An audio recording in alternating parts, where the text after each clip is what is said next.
Good afternoon, ladies and gentlemen. Good afternoon, ladies and gentlemen, and welcome to the Fitton Center for Creative Arts, and a very happy new year to everybody. I hope we survived all the celebrations through December and through the new year.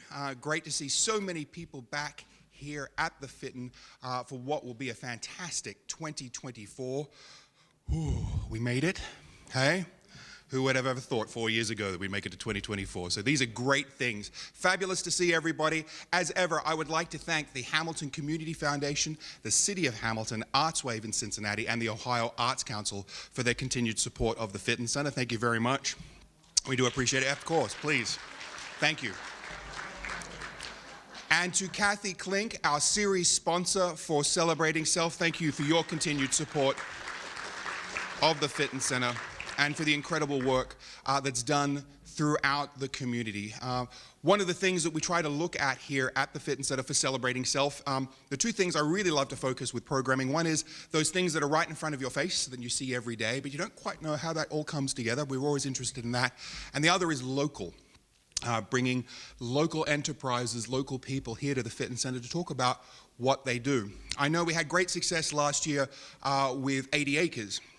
And with calling Tisha there, trying to get a hold of her was really hard. Every time I called, she was in Antwerp or South Africa or Colorado. Well, I tried to call Maria, who, by the way, lives 1 block from my house in the great district of German Village here in beautiful downtown. Yes, we know. We are 17 strong, but it's 16 plus 1. Oof, we're getting the little baggies. So I tried to call Maria, and she's in Cairo, she's in Scotland, so we have this incredible energy coming out of Hamilton, not just coming in and within. We are projecting not only locally, statewide, nationally, but internationally across the board. And I think that's really, really important for what's going on in this city, and that we are attracting people and organizations, corporations of various sizes and elements and engagements to this city. And that's, for us, is really, really exciting. So we're excited to see that today. As ever, lots going on here at the Fitton Center. January is very full. We have our Mr. Molecule next week. We have the Wayfarers, if you like the old-time country music, coming up. We've got them on the 20th. They're coming out from far east Ohio. They're basically West Virginia. But they're coming here. They've got a washtub bass and the fiddles and the mandolins, and they're going to be fantastic. And then coming up next month, the Cincinnati Pops will be here. Not all of them, because we've all been downstairs. But some of them, they're called the Pop-Tet. They're basically the rhythm section of the Cincinnati Pops, and they've been fantastic at the Pops to organize that. But we're excited about that and bringing high-class entertainment and high-end musicians from Cincinnati up here to Hamilton, and they always love being here. So please grab your tickets. Lots of things are selling out for this year. We'd love to have you involved. We'd love to bring in people. Fantastic to see new faces throughout the year. And please do put August 17, that's Saturday, August 17, for season launch. We are going to be right outside here. We're going to close off Monument, and we are going to have a community block party. So we're excited about that. Something new and different for this year. So please put those in your calendars. We're excited about it. So as I mentioned, we're always excited to be featuring those here locally and the fantastic things going on in Hamilton. And one of those things is Maria Schmidt and her team taking people internationally throughout the world for tours, ghost tours, but based out of here in Hamilton. And we found that to be an intriguing subject, not just talking about the ghosts and the places they're going, but how that's all come together. And as I said, all happening directly from Hamilton's German Village straight to the world. We're incredibly proud and we're incredibly excited. We've got a fantastic crowd in for you today. Ladies and gentlemen, Miss Maria Schmidt, Chasing Ghosts.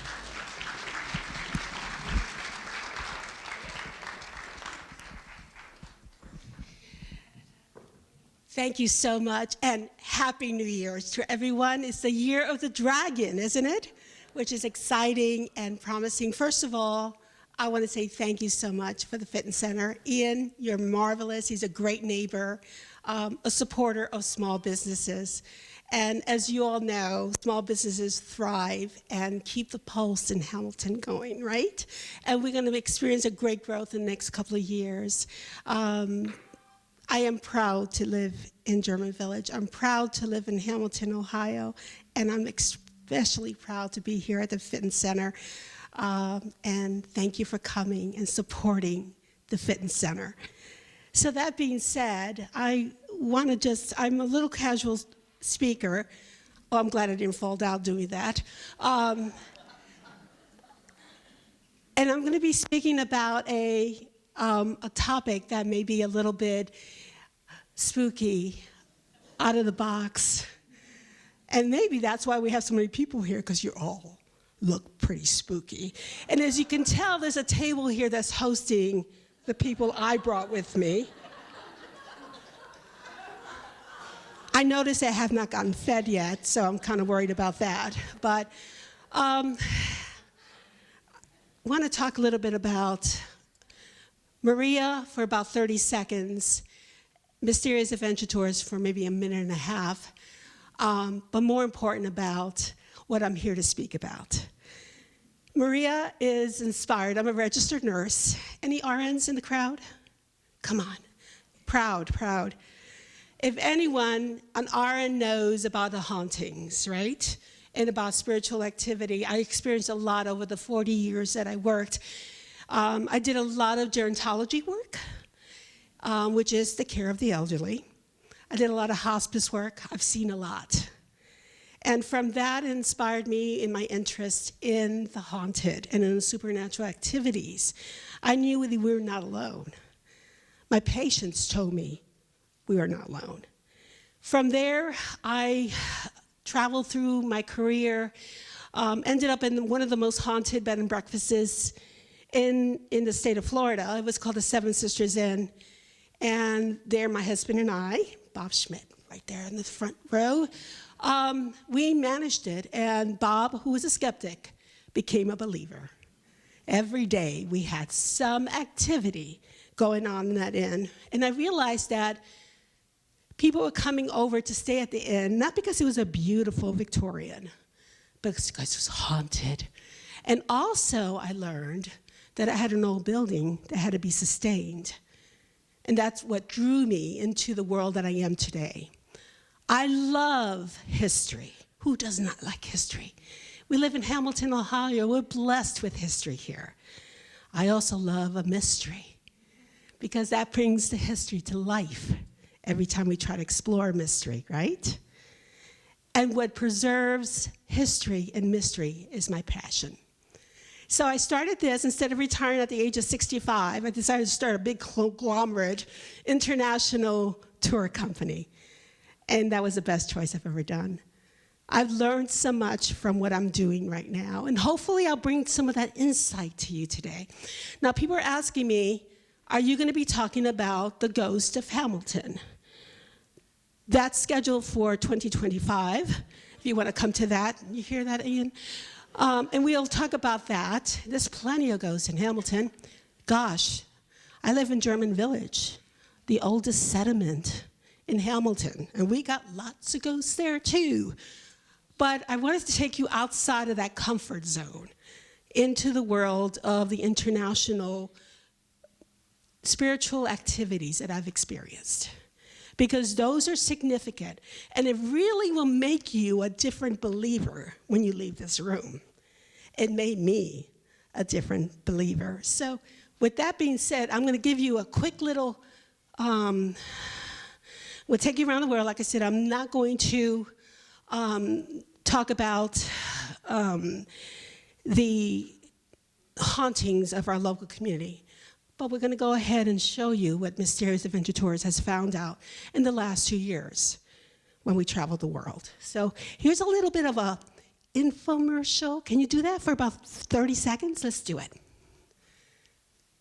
Are you looking to go on a faraway journey that is magical and mysterious, reaping on mystical legends? If so, then Mysterious Adventure Tours is perfect for you. Imagine a voyage to explore ancient mysteries of Ireland, haunted majesties of Scotland, or their chilling birth of the vampires in Romania. These small esoteric getaways are limited and do fill fast. So, go to mysteriousAdventuretours.com and book your trip soon. That is my company.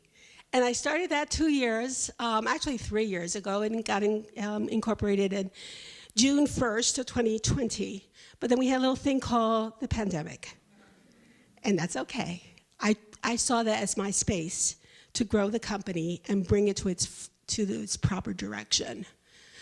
From that, I have found that I did a lot of exploring. Not only that was I running a company, but I explored out there. And I brought friends of mine to explore with me. Everywhere from psychic mediums were coming with me, paranormal investigators, and just people like you, very curious of what's out there.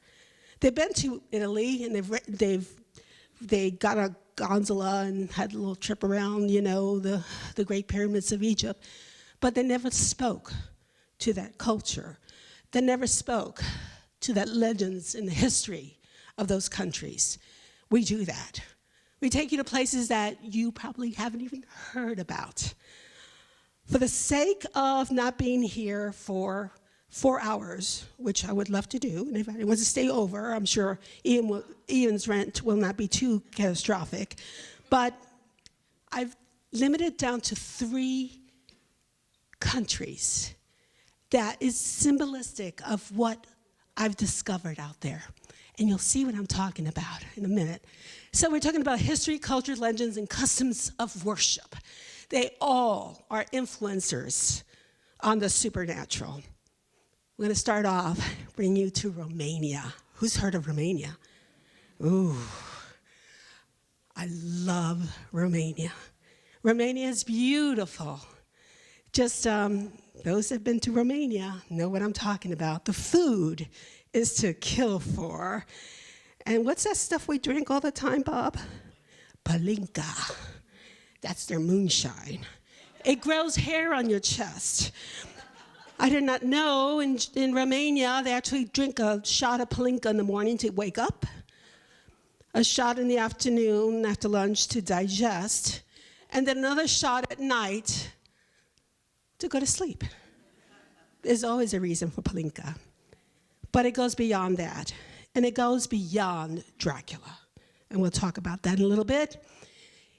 The Ottoman and Hungarian empires that invaded Romania and the layers that it had created what it is today. They have a strong belief, even though they don't tell you that, about their phantoms, about their vampires, the Segoyas, and about their witches. We'll see that in a little bit. Then I'm going to go ahead and take you to Egypt. Who's been to Egypt? Come on. Isn't Egypt phenomenal? Yeah. Egypt is special. Egypt is ancient. Egypt taught me something that I will teach you today. And then after that, we're going to go over to happy Ireland. Who's been to Ireland? Come on, more hands. Oh, God, isn't Ireland beautiful? Do you remember how you felt when you toured around Ireland? You felt happy. Were the people there happy as well, weren't they? It's because of the she, and we'll talk about that as well. Ireland has a very special mysticism that you're going to learn about a little bit in the next 38 minutes. Okay, Romania, Dracula. That's what you think you know about Romania, isn't it? It's so much beyond Dracula. It's so much more. And we have one person that actually tried to interpret the Romanian spirit of horror, of terror. A person that was actually helped Romania not speak the Ottoman or Turkish language, and that was Vlad Tepes III, the Impaler. Ever heard of him? Oh yeah, he impaled, all right. And we're going to be visiting a little bit about where he went to, where he was imprisoned, and where he learned to impale. But one thing that I learned about Romania, and those that went to Romania will know that, the children celebrate Vlad Tepes, their hero, their patriot. Because of them, he saved their country. He just did it in a kind of awkward way. A lot of violence, a lot of very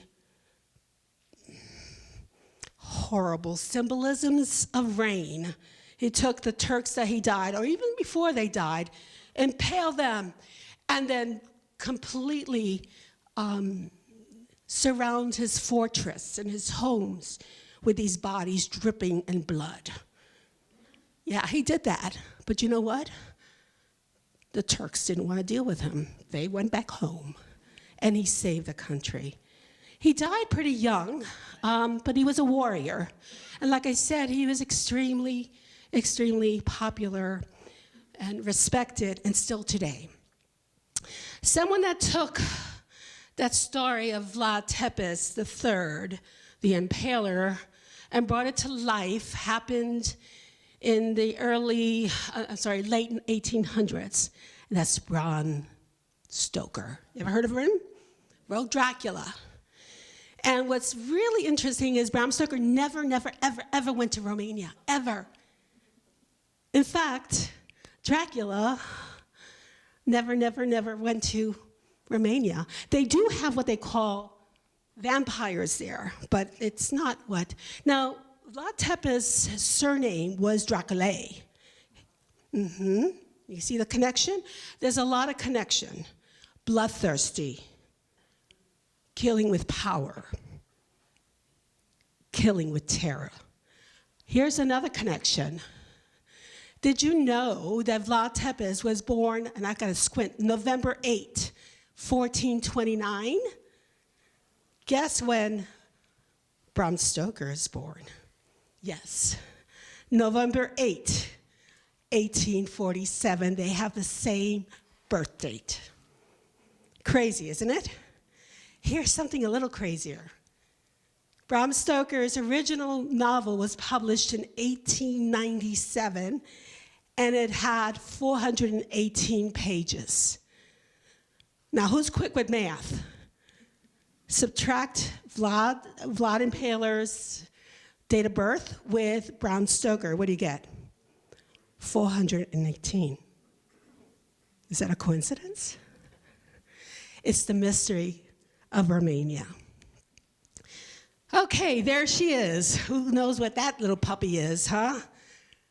Bran Castle, better known as Dracula's Castle, even though Dracula never lived there, nor did Vlad the Impaler. And like I said before, Bram Stoker never stepped inside of Romania that we know of. But it's still respected as one of the iconic spots and most haunted in Romania. And I will challenge people, because I've been there with mediums and paranormal investigators. We love going to Bram Stoker. It's a beautiful castle. It really is. It's curated with the most incredible visual arts. It's a delight. You should not miss it. You should climb up that steep hill to go visit Bram Stoker. But you will not find a ghost there. We don't know why. Even though you'll read about it on Google, that is one of the most haunted castles in the world. I don't know. I will tell you what's haunted are the grounds. The grounds are steeped with ghosts and the phantoms. So Queen Marie, came in from England and married another prince, and she became a ruler of Romania, lived here in 1920. Queen Marie had a beautiful heart for her people. She did. She brought Romania, it was one of the first countries in Eastern Europe to have electricity and have running water. Everything she raised, the money was for her people. The people loved her. When she died, she says, I know my body has to go to England, where I was born, because there's some kind of rule about that. But I want you to tear up my heart, and I want you to bury it in the hillside of my castle. And there's her gravesite. We have gone there, and this is a place that most people don't even know about. Those that went to Romania, did you go to her tomb and visit her heart? Extremely active. Extremely active. It's embedded in the hill, and it's as rustic as you see it there. And we had a lot of activities. But moving on, we talked about Vlad Tepes. Where did he go? He did have a castle. It's way northwest of it. Right now it's under construction. But this is a place that we take most of our people. It's a 7-hour trek from Bucharest to Hanandora, Romania. It's called Corvin Castle. If you've not been to it, I strongly suggest it. It is a masterpiece of a castle. That picture really doesn't give it anything, but what's more important is the connection with Vlad Tepes. He was there 7 years, imprisoned in that cell right there, in the dungeon. 7 years.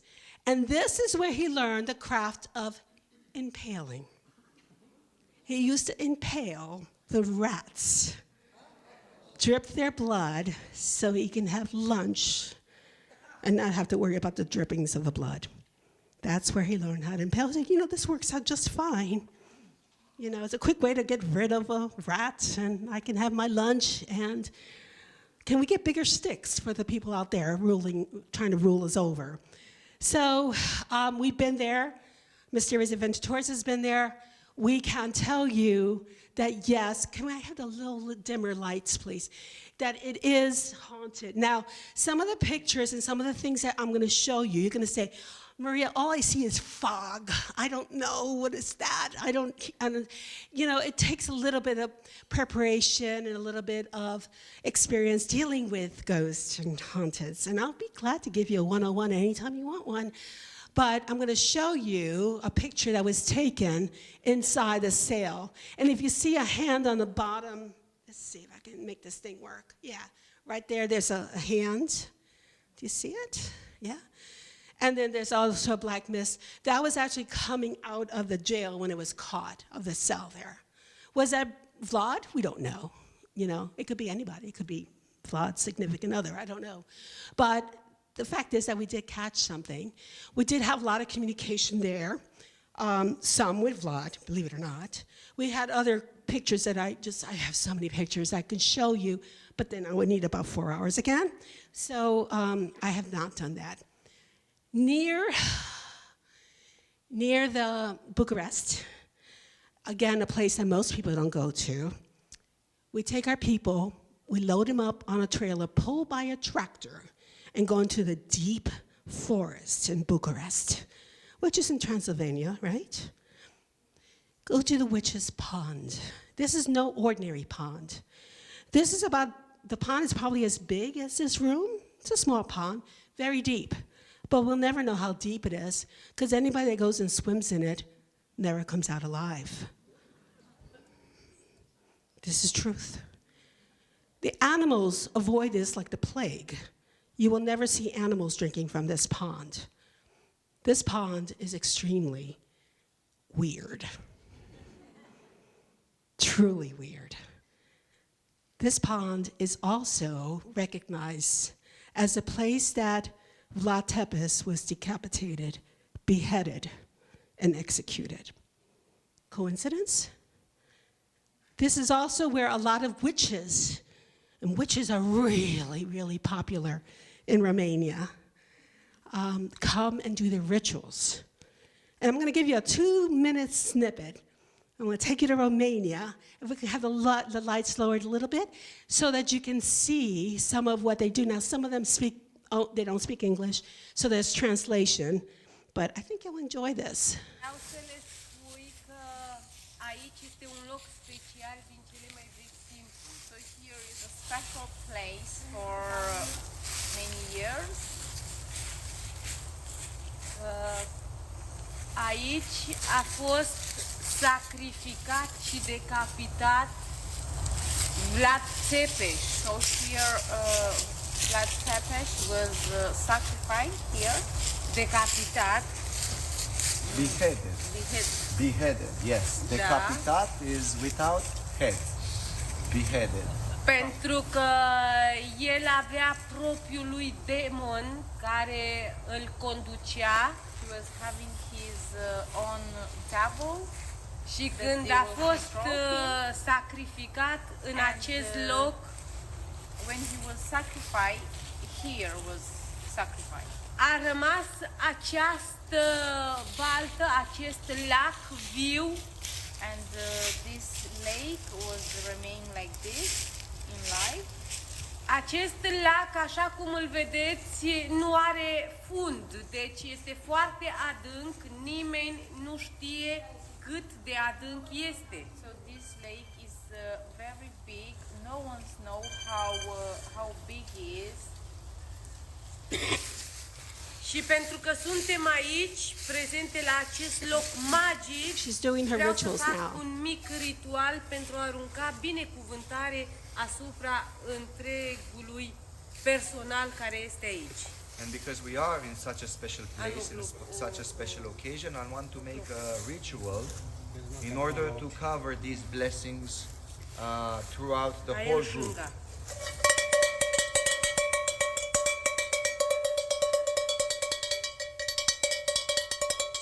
Toate spiritele rele All the bad spirits să plece, to go să se îndepărteze away și înapoi să nu mai vină, and never come back. să rămâneți curați, luminați, Stay clean and illuminated. în știrea Maicii Domnului dați, curați și luminați, For Saint Mary. Yeah? da? De spirite și energii negative eliberați. Amin. De descântat am descântat, noi toate spiritele le-am îndepărtat și cu binecuvântare v-am împreunat. Amin. Oh, I spoke into my projector instead of the microphone. Okay, the reason I want to show that little clip also is, did you hear the last word she said was amen? Very Christian based. The witches come from a big Hungarian gypsy community. Very strong, very pertinent, but very secretive. They're not, well, they're not generally in the limelight. She's been invited here in the United States, and they've spoken here, and they're well known here, well, in the circles. But anyway, I'm going to take you now to the Hoya Bichu Forest. Ever heard of it? Oh, it's the most haunted forest in the world, and it is in Cluj, Romania. It is incredible. Every time I've gone there, I've had experiences. Everyone has had experiences. We've caught pictures. I'll show you a couple of them right now. You see where there's a needle, you have to climb up this, oh God, I hardly made it up there. But I climbed up the hill, I got to the top, and right there is that oval clearance. No vegetation ever grows there. They cannot grow vegetation there. There have been speculations of UFO activity landing there, and as well as other type of rituals happening from the witches, as well as, of course, the ghosts. So, look at those trees. That's what you'll find at the Hoya Forest. They're unusually growth. They go in different sprouts. They gotta go crazy. Looks like my hair in the morning. Yeah. Now I'm going to show you a picture of what I caught on a day that was clear. It was a night that was clear. There was no dew. There was, my husband's there. He'll prove it to you. He's a skeptic. And there was nothing there. And this is what my camera caught. Do you see all that energy? That was with every single picture that I took. The energy there was incredible. And when I refer to energies, I'll say that a lot. I'm not replacing the word phantoms, ghosts, etc. Energies, as Einstein says, is never killed, right? That's why he felt that the energies of the dead still live with us. So here's my picture. If you can lower the lights just a little bit, I don't know if you see that thing right in the middle. It looks like a woman. I caught that. I took that picture. And you can see right next to her is like an animal, like a dog. So if anybody wants these pictures to look at in your own time, I'd be glad to send them to you. Just let me know. But I don't know who that is, what it is, but it showed up, and it's as clear as day. You see it more in the smaller devices. Who's been to Egypt? Egypt is another classification from Romania, totally different. It is ancient. In Egypt, I was surprised because I found out there are no dead people. Well, there are dead people, but there are very few are phantoms, very few are ghosts. What I learned through my travels is that you'll never meet a ghost that's over 200 years old. You won't. Because after you're 200 years old, supposedly you graduate to the next level, and you have no reason to come back into Earth. So I will challenge anyone that can find me a ghost that's 210 years old, okay? The ghosts, well, the phantoms of Egypt are over 4,000 to 5,000 years old. You will not find phantoms in the Great Pyramids. We've investigated the Great Pyramid. We went there at early in the morning. Each of the sites we went to, we investigated for 2 hours with mediums. We did, when you get together and you meditate, we did investigations for 2 hours, and we normally went there at early in the morning, around 4 in the morning, 4 until 6, because it's ripe. First of all, there's no tourists hanging around, right? We've got the place for ourselves. Second of all, this is when the energy builds up during the night, and it reaches a height at 4 o'clock in the morning. The Valley of the Kings. I love Luxor. Who's been there to Luxor? Luxor, if you got a choice between Cairo and Luxor, go Luxor all the way. Yes, in Cairo, you'll have the Great Pyramids. You have them because they have no mountains. They don't have hills. So back 4,000 or 5,000 years ago, they have to make them, and that's what they did.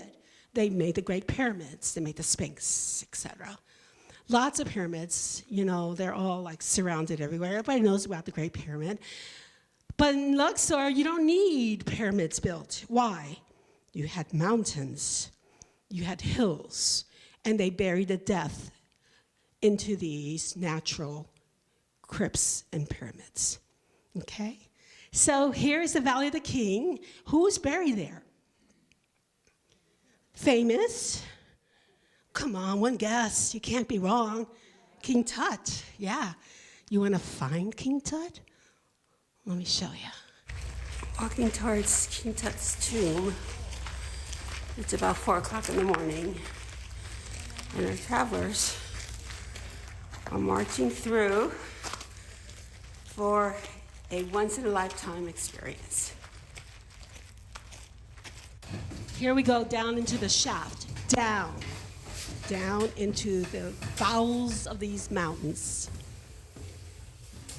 This is what Howard Carter did 100 years ago. And he cracked open the tomb of what? King Tut, and released the curse of Tut. Remember that? We'll talk about it in a little bit. There's Tut himself. It's the mummy.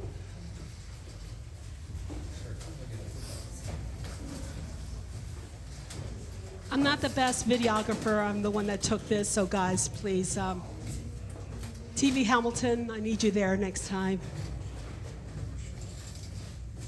There's Tut. He's in a glass case, but they don't get very sophisticated about protecting these ancient places.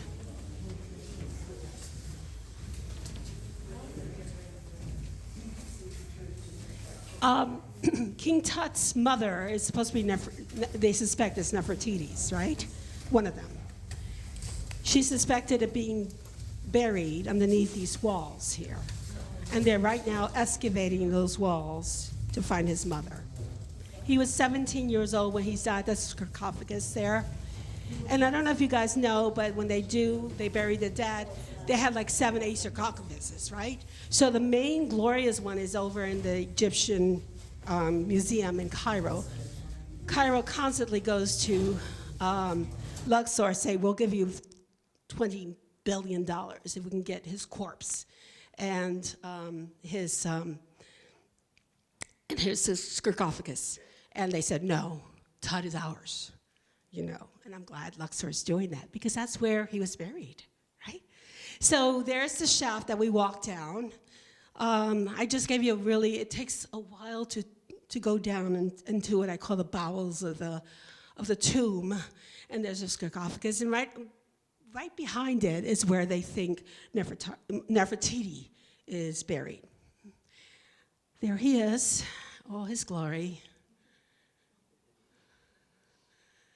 Then I'm going to take you to Karnak Temple. This is also in Luxor.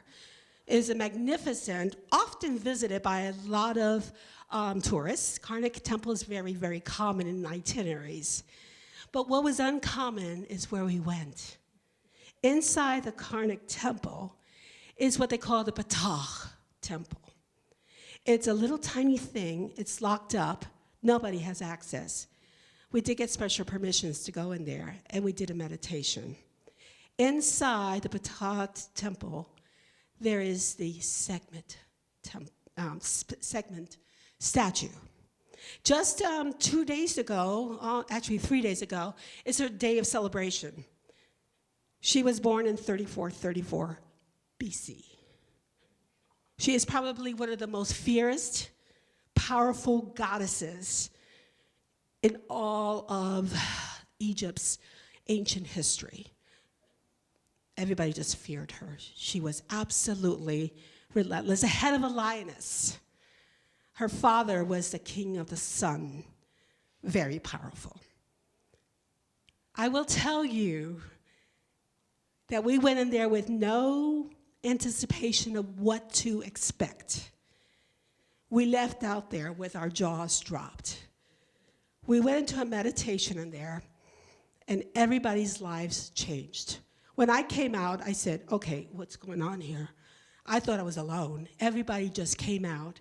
It is probably the most significant and the most surreal experience I've ever had in that little tiny room, which was about the size of the stage, right here. Very small. She stands about 8 foot tall. She's pure black granite. She was discovered in a cave that apparently took 7 children were executed. This is like long time ago, so these are all legends, right? Nothing's written, but that's what they think. And she resurfaced here about 200 years ago and was placed inside the Ptah Temple. Look it up. This place is magnificent. We looked it up. I said, what the hell is going on here? Why do we feel this way? We Googled her. We were not alone. So it's a good thing to kind of research for you. I hope you're taking down notes. Otherwise, call me and I will let you know. And now I'm going to take you to Ireland. So in Egypt, we were guided by the spirit of the deities, of the gods and the goddesses, not as you know them as phantoms, but of energy work. That is probably the most spiritual place I've ever been to. Egypt, I'm a Christian, took my soul away. There's such deep, deep spiritual activity there. Then there's Ireland. Who's been to Ireland? I saw a lot of hands before. Okay, I'm going to take you to Ireland and introduce you to her creatures. Her, what's a good word to use here? Her fantasies. But you don't tell Irish that these are fantasies. They will tell you the banshee, who is right there, the one on the left, does exist. And if you hear her cry, that means someone you know is going to die. If you see the banshee, that means you're going to die. So we were not looking out for banshee at all. Okay, we avoided her like the plague. Yeah. The word I was trying to think about was elementals. Anyone knows about the word elementals? Elementals are non-human beings that live in the earth and live within the earth. They live in the trees and the streams. They take animals. You know, and in Ireland, the elementals rule. And there's not one person that will tell you that you're insane if you say that. Irish believe in this. On the right is the puka, and another one to fear. A puka changes from horse, like a wicked horse like that, to a seductive woman, to an old hag. If Puka likes you, you're in good luck because she'll protect you. If Puka hates you, you're in trouble. So Bob and I went to Ireland in Halloween, and we went to the Puka Festival. It was full of Druids. It was full of pagans, and they all celebrated Puka. Why? Because they want to make Puka happy. But we disguised ourselves, and that's where Halloween mask came from, was from Puka. The folks in Ireland, you know Halloween got started, right? 3,000 years ago by the pagans in, it's called Samhain, right? So when we went to there, we all put our mask on, but we were elementals. I was a crow. What were you, Bob? Some kind of hairy beast. Yeah, with a beak on it, yeah. Anyway, so we all disguised ourselves and we all celebrated Puka. It was an extraordinary time.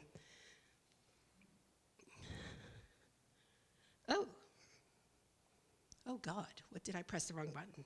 Okay, that was Puka. And then there's the fairies. Every Irish person will tell you, yes, as good as I see you, I see fairies. There have been construction jobs of major highways that were diverted, spending millions of dollars because they couldn't tear down a fairy tree. Because if you chop down a fairy tree, you're the end. Those fairies are horrible. They look cute. They're not Tinkerbells. You get them pissed, and they will ruin your life. You know, so every construction master. No, I'm sorry, I'm not going to go through that fairy tree. You know, so they have to go around. Okay.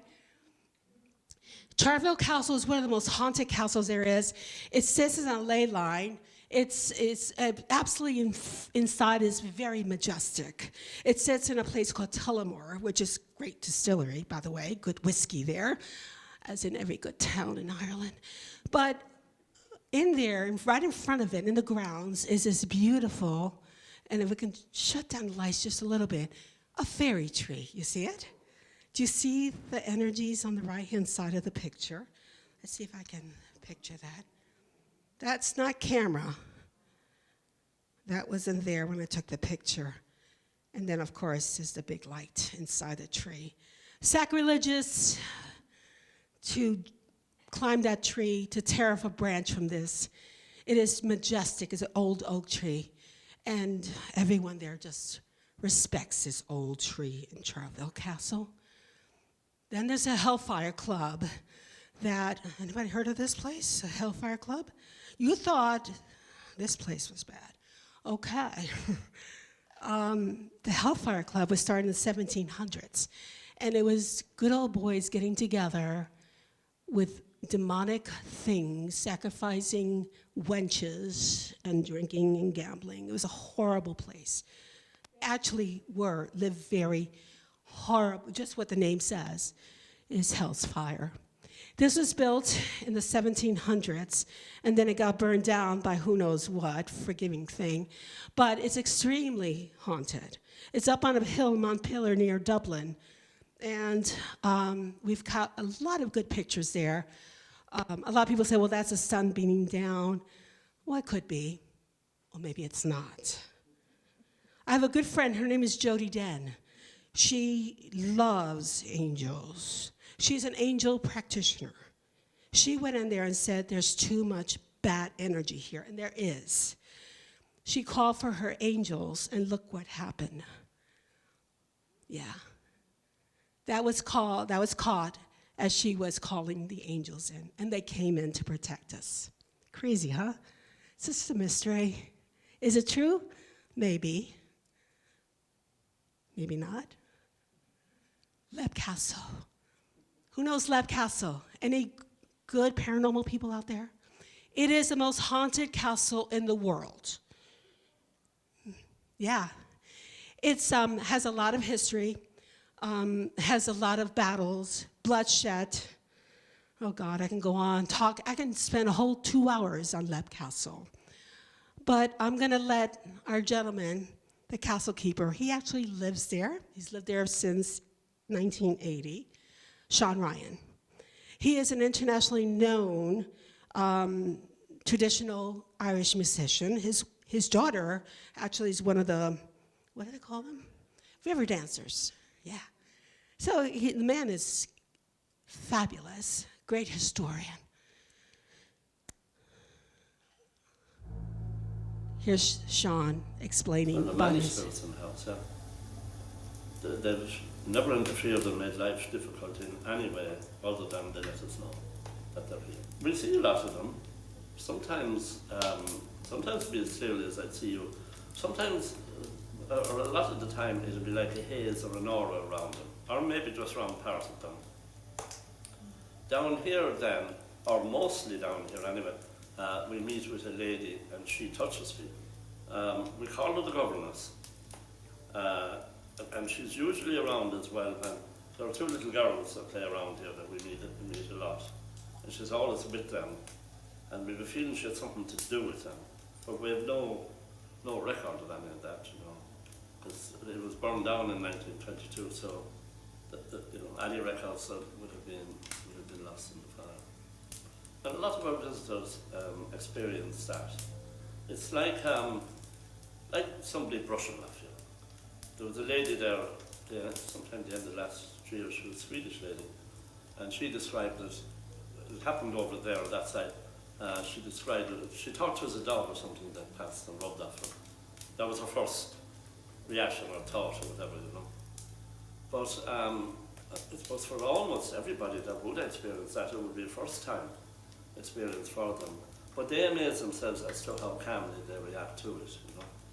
They don't feel threatened by it, as we don't, you know. So it's all good. We hear them. We tend to hear them, I suppose, at night time a fair bit. Now it's not a nighttime thing only, it's just so quiet when we lock up. And it's like it's footsteps, people walking around, doors opening and closing. But we hear a good bit of, it'd be like a lot of people in another room talking. Now you can't make out what's being said or anything like that, but the thing about that, we say you heard it coming from down that corridor and you're sure it was down there. But if you go down there, it's not. It'll be someplace else. You know, you'll never actually be at it.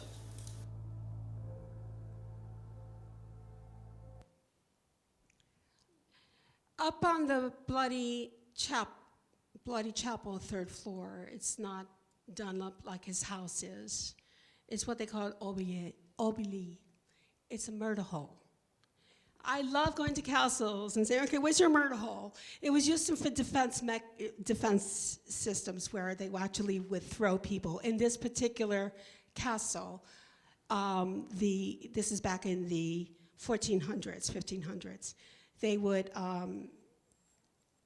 not pay their laborers, and they would just shoot them down the murder hole.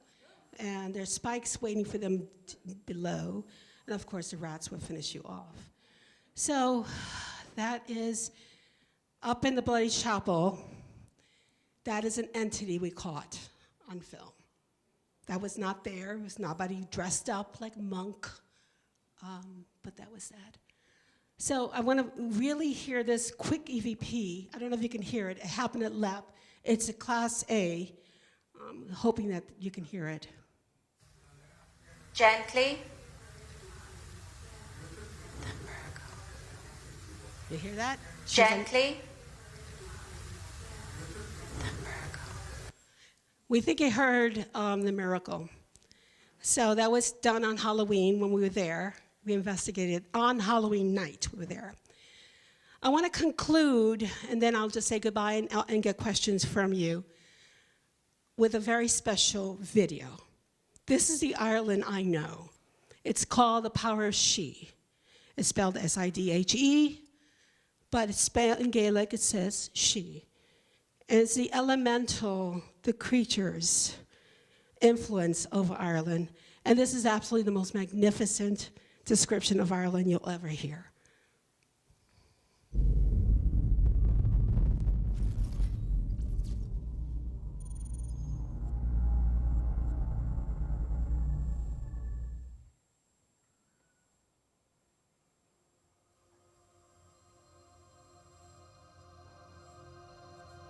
Who are the Irish?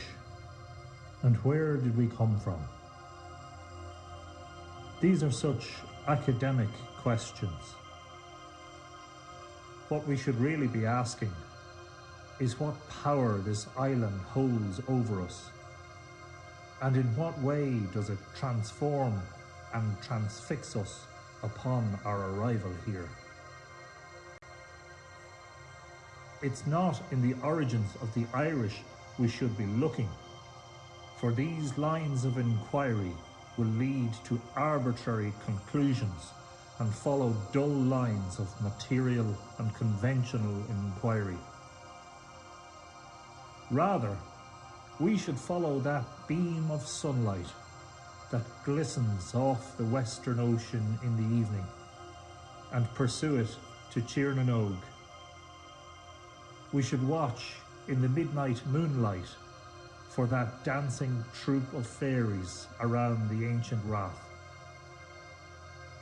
And we should rap upon the door of Sheed in Broga and ask Angus Og himself to reveal Etain to us, glimmering in her crystal bower deep inside the womb of the earth. These are the images of the myth maker, the images of the dreamer. And in the words of Boyle O'Reilly, the dreamer lives forever, while the toiler dies in a day. Far beyond the narrow purview of the rational and quantitative mind, there is an indescribable concept, a transformative and magical power. This is the she power. The she are places of transformation, where the young mature in a day and the old come to be reborn, where men become fish and take to water, and where women become swans and take to the air. Ireland is a place where the she power is everywhere. This island is bountiful, as Amergin implored it to be. It is beautiful, as Uryu described it. And it is beguiling, as almost every human who has ever arrived here would attest. Ireland and its people, it is said, once saved civilization. There is something here, in the fields and trees and rivers and mountains, in the very essence of the landscape, of an altogether different world, one uncorrupted by the ceaseless scheming of humans, one in many places, yet untainted by the frantic madness of man. In The Stolen Child, W.B. Yeats wrote, "Come away, O human child, to the waters and the wild, with a fairy hand in hand, for the world's more full of weeping than you can understand." What does it mean to be Irish? We should not be too hasty about looking for our origins. Ultimately, they lie far beyond the shores of this beautiful island. It is what this island does to you and how it transforms you after your arrival here that ultimately makes you Irish. That raw she power that seeps and emanates from every rock and lonely bush will make you Irish if you allow it to, no matter what your skin colour or no matter how far you've travelled to get here.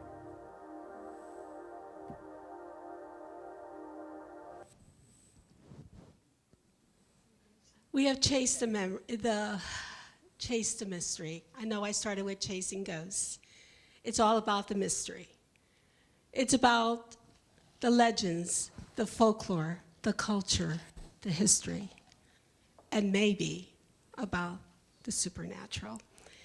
So I want to thank you. I know I kind of went over a little bit. Ask my husband, I tend to breach a lot of time limits. But I just want you to take away from this, ghosts are fun, but the spirit of immortality and the historic preservation is what I'm after. And that's hopefully what I do with my tours.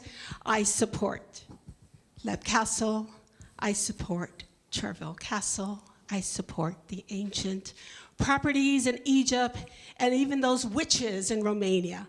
And always remember, and this is something we wrote, a haunting is history wishing to be heard. So with that, thank you so much. I do have 2 minutes, right, for questions, Ian? Absolutely. Okay. Your questions? Yeah, and I also have, if you want to sign up and get information about our company, we won't bother you. I'm too busy to bother people, but I'm also a friend in the community and a big supporter of Hamilton, Ohio, and I thank you. But let's go ahead and offer questions. Some questions from the floor. Well, there's got to be one. One right here. Okay. Oh. In 24, we are going to the typical places, Ireland. Oh gosh, here I'm drawing a blank here. Peru, Victor Peruta. Do you know him? He's a big medium here, influencer in Dayton Lane. He's leading us off in Peru. That's totally mystical.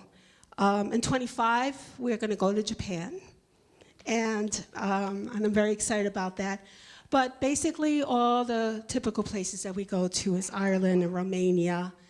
And Halloween will be in Romania again. Halloween will be also in Ireland, Scotland, and we are doing Salem. So lots of things. I do a lot of domestic help here too as well. New Orleans and Savannah. We have a question for you down here. Mm-hmm.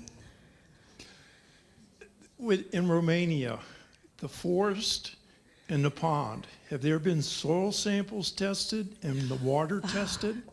That's a fabulous question, and I'm sure there has been.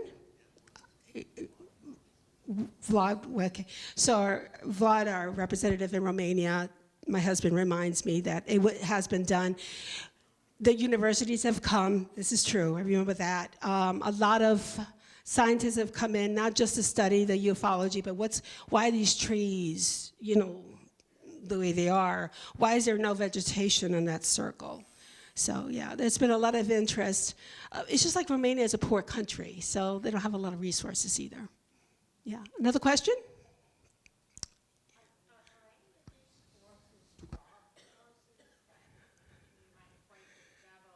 Yeah. Contrary to a lot of ghost shows out there, you've all seen them, right? Okay. I don't do demons. I don't do devils. I don't do bad spirits. But if anyone has a bad spirit, Hellfire Club, that's why Jody Dunn did the call to the angels to come in. That place is saturated with darkness. Yeah, we've been to a lot of dark places, but most of them have been light. Just like people. They're just like us. We got dark people, we got nice light people, yeah. Any other questions? Right here. What equipment do you usually take with you? Okay, I normally don't take equipment myself, but all my travelers do. So they'll take anywhere from digital recorders to SLS cameras to the K2 meters, a lot of images. Our mediums like to use the pendulums and the dowsing rods, etc. So they have to travel, so they can't bring all the gadgets with them as much as they would local, investigations. But yeah, good question though. Mm-hmm. Any other questions? Right at the back. 1 second.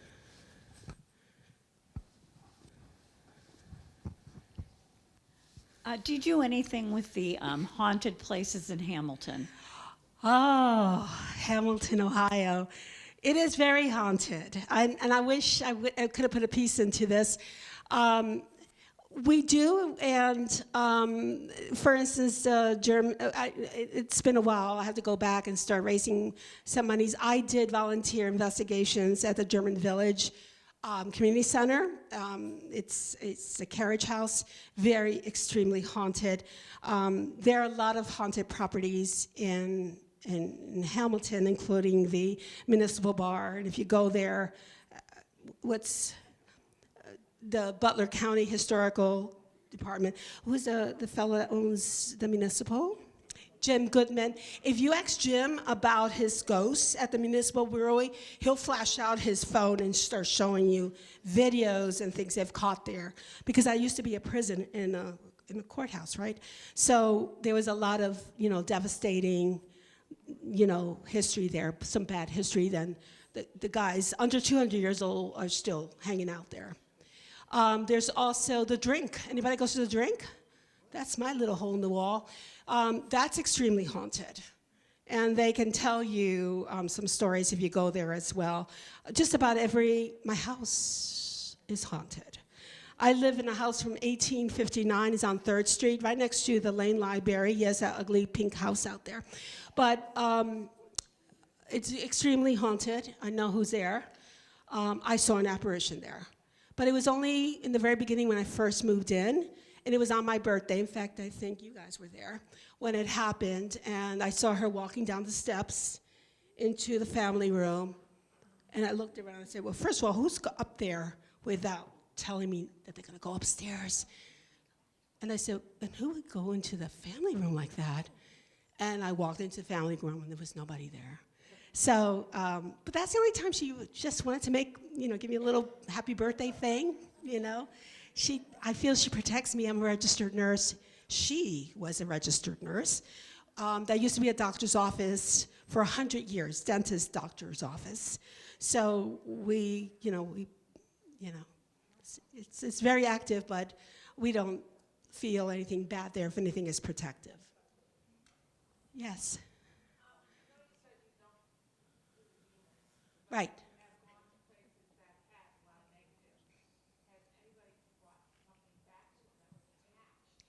Yeah, it's a really good question. It's a responsibility that we do with, she asked if anybody ever brings back ghosts with them, whether they're good or bad, hitchhikers.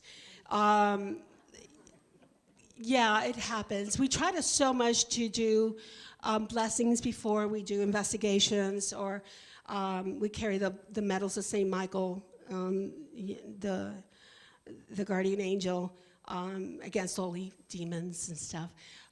So we take good grant. If there is a situation, yes, I've heard of that happening, they can sage themselves and just kindly ask them to remove themselves. I don't believe there are a lot of exorcist type of activity going on, even though you'll see some of the media hit that. It's just sensationalism, right? What sells in the media, guys, right? Sex, drugs, and violent ghosts. So, it's all about, again, I don't, remember I told you you're gonna leave here today thinking different about ghosts? And I hope you feel that way. They are energy, they're spirits. And most of them live among us to protect us and to guide us through our turmoils in life. We're surrounded. There's probably, besides that one table there's probably lots of ghosts and phantoms here. And they all belong to you, protecting you, making sure that you're doing right. So, but I haven't seen anybody possessed or anything of that nature. Nothing is. I've been to the Conjuring House, and that's probably one of the places that I feel in Rhode Island, right? That I felt a lot of tension there, negative. But I didn't bring it home with me. Any other questions?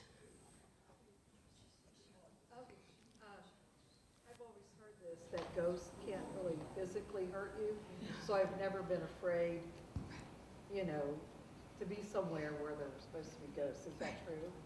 It's true. Yeah, it's true. I mean, you know, there's always exceptions. There's bad people, there's good people, there's bad ghosts, and there's good ghosts.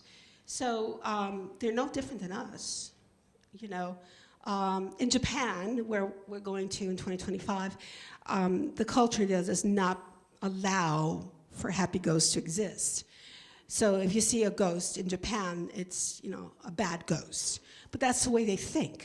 That's the way they, you know, they process that information. Yeah. No, I don't think ghosts can hurt us. I think people can hurt us more. Right? Yeah. Any other questions? I saw one in the back. Yeah. When you came around, we were talking about ghost hunters. Yes. Yeah. Yeah, so a lot of our tours are led off by what we call ambassadors, and they're media celebrities.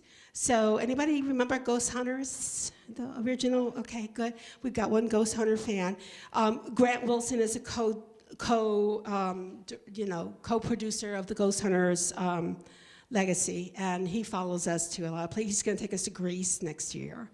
This year, and he's also going to do Haunted Ireland in Ireland, in Halloween, sorry. And that's sold out. I've got about 20 people waiting online for that one. So it's a good place to be in Ireland, where Samhain started the whole Halloween fiasco, yeah. So, any other questions? Well, thank you very much. We appreciate you, Maria. This has been absolutely fantastic. Maria Schmidt, ladies and gentlemen, thank you so much. Thank you for coming out today. We'd like to give a huge shout out to our friends at Hamilton High School Transitions for being here again with us today and volunteering. And did we all enjoy lunch? 2 women in a kitchen. Thank you so much to Kirsten and the crew there, which is a great segue to next month's Celebrating Self. We are taking Kirsten out of the kitchen and straight in her on stage. I can tell you she's not happy about it. She likes to cook. She doesn't like to chat much in front of people, but we thought it was a great opportunity for her to talk about how to cater for a large group, how to cater for a small group, how to host a dinner party, and of course some sensational food along the way. So that is something you're not going to want to miss. That is coming up in February. In March we have 17 Strong, and in April we're putting down the dance floor because the Cincinnati Roller Girls are rolling into the Fitness Center. So lots to see and do. We would love to see you again very soon at the Fitness Center. But one more time, please, ladies and gentlemen, Ms. Maria Schmidt, Hamilton's own German village, Chasing Ghosts. Thank you so very much. Ladies and gentlemen, have a beautiful afternoon. I hope to stay warm and dry. And for this weekend, go Bills.